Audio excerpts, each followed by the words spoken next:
मेरे गुरु अरविंद केजरीवाल जी का धन्यवाद करना चाहती हूँ, जिन्होंने मुझे इतनी बड़ी जिम्मेदारी दी और इस जिम्मेदारी के लिए मुझ पे भरोसा किया। ये सिर्फ आम आदमी पार्टी में हो सकता है, अरविंद केजरीवाल जी के नेतृत्व में हो सकता है कि एक फर्स्ट टाइम पॉलिटिशियन एक राज्य की मुख्यमंत्री बने। मैं एक सामान्य परिवार से आती हूँ।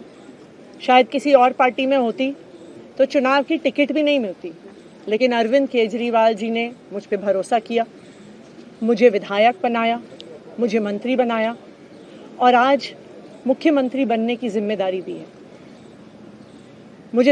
मैं खुश हूँ कि अरविंद केजरीवाल जी ने मुझ पे इतना भरोसा किया है, लेकिन जितना सुख आज मेरे मन में है, आज उससे बहुत ज़्यादा दुख भी मेरे मन में है। दुख इसलिए कि दिल्ली के लोकप्रिय मुख्यमंत्री मेरे बड़े भाई अरविंद केजरीवाल जी आज इस्तीफा दे रहे हैं।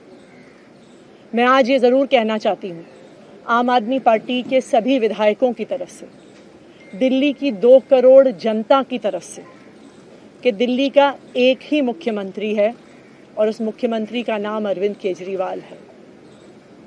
भारतीय जनता पार्टी ने पिछले 2 साल से अरविंद केजरीवाल जी को परेशान करने की, उनके खिलाफ षड्यंत्र रचने की कोई कसर नहीं छोड़ी।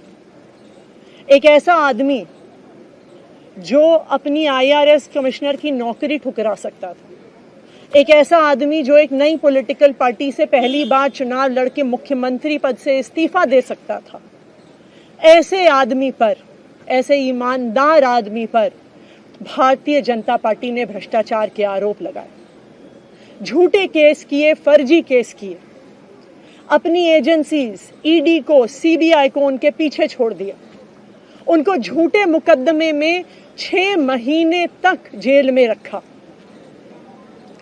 आखिरकार सुप्रीम कोर्ट ने उन्हें जमानत दी और सुप्रीम कोर्ट ने सिर्फ उनको जमानत नहीं दी, सुप्रीम कोर्ट ने केंद्र सरकार के मुंह पे तमाचा मारा, उनकी एजेंसीज के मुंह पे तमाचा मारा।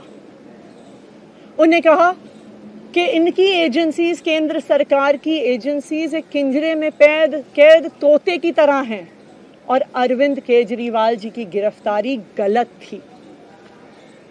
अगर अरविंद केजरीवाल जी की जगह कोई और मुख्यमंत्री होता, कोई और नेता होता, तो वो 2 मिनट नहीं सोचता मुख्यमंत्री की कुर्सी पे बैठने के बारे में। लेकिन अरविंद केजरीवाल जी ने वो किया जो आज तक इस देश का इतिहास तो छोड़िए, शायद दुनिया के इतिहास में किसी नेता ने ना किया हो।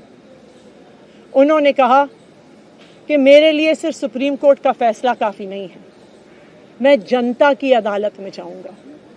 जब दिल्ली की जनता मुझे कहेगी कि हम तुम्हें मुख्यमंत्री के रूप में देखना चाहते हैं, जब दिल्ली की जनता कहेगी कि तुम ईमानदार हो, तब मैं मुख्यमंत्री की कुर्सी पे बैठूंगा।